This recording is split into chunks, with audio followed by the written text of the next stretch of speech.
towards independence pattern.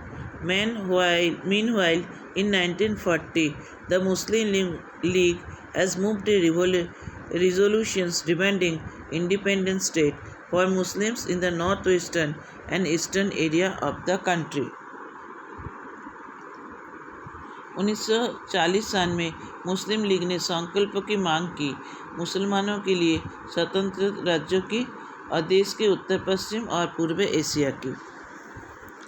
From the late 1930, the league began viewing the Muslims as a separate nations from the Hindus.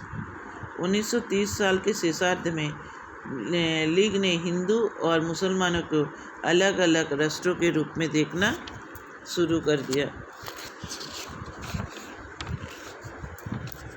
The Congress was failure to mobilize the Muslims masses in the 1930s allowed the League to widen its social support. It sought to enlarge its support in the early 1940s when most Congress leaders were jailed. Congress मुस्लिम जनता को एकत्रित करने में सफल नहीं हुए. League को अपने सामाजिक समर्थन को बढ़ाने की अनुमति दी. 1940 में कांग्रेस के बहुत सारे लीडर जेल गए. At the end of the war between the Congress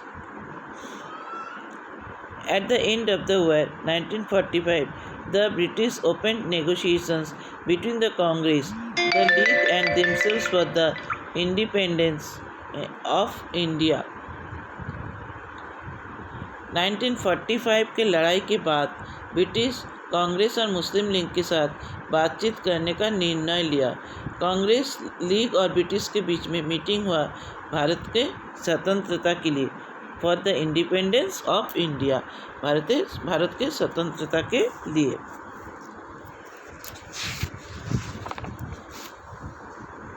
After the failure of the cabinet mission, the Muslim League decided on mass agitation for winning its Pakistan demand.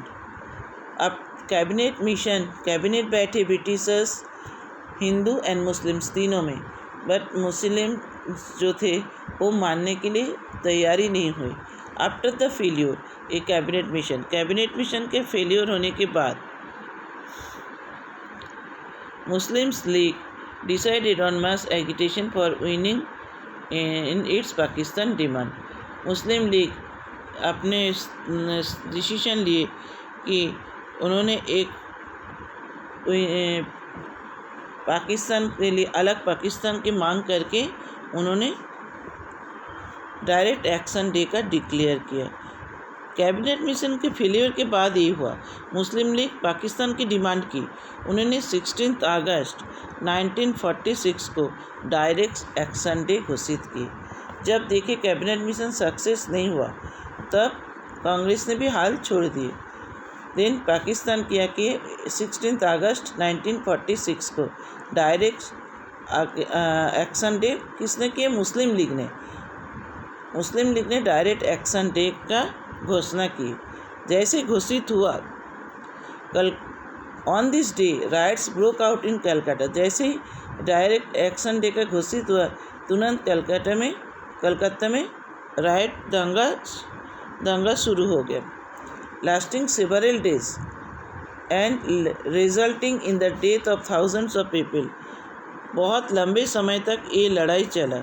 हजारों लोग इसमें मारे गए. थाउजेंड्स ऑफ पीपल, हजारों लोग मारे गए, अनगिनत. But by March 1947 violence spread to different parts of northern India.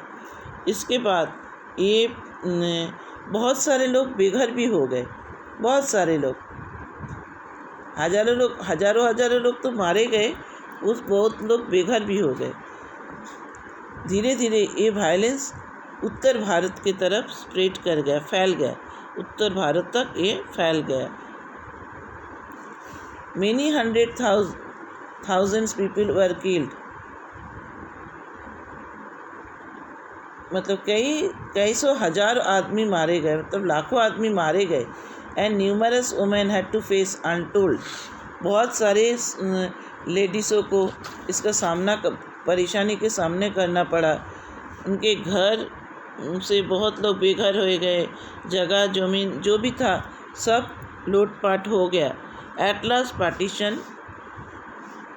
Partition also made, इसके बाद पार्टीशन हुआ and the India changed, many of the cities change. India Bharat के जो मैप था वो चेंज हो गया।